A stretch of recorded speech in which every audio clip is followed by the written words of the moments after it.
Hey friends, today's drawing will make sure to relate you to your childhood memories and connect back with emotions for lifetime.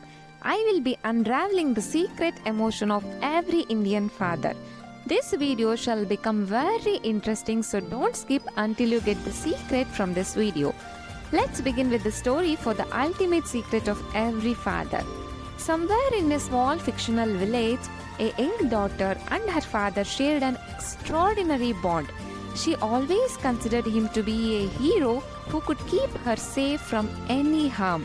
One stormy night, while the magic show was just started in an exhibition, she immediately climbed to sit on his shoulders to get a clear view of her favorite magician in the crowd. All of a sudden, lightning flashed and thunder roared. The crowd vanished within seconds. Fear gripped her heart.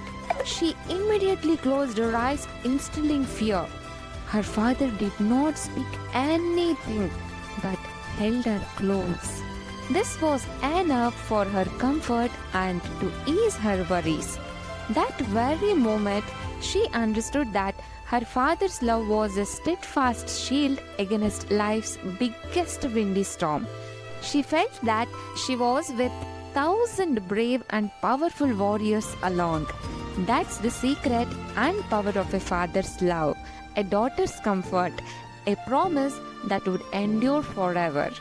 In this way, our Father holds us tight on His shoulders till His last breath. Father never shows His pain on His face while holding us onto His back. Though we enjoy it, we never try to understand His pain. Father, a man full of emotions, love. Father, a beacon of support. Father, guide for life's joys and sorrows. Father, the path illuminator. Daughters realize his love only after her marriage. However, son will realize only after becoming a father himself. Thank you, Appa, for teaching me the true meaning of incredible love. Happy Father's Day, everyone.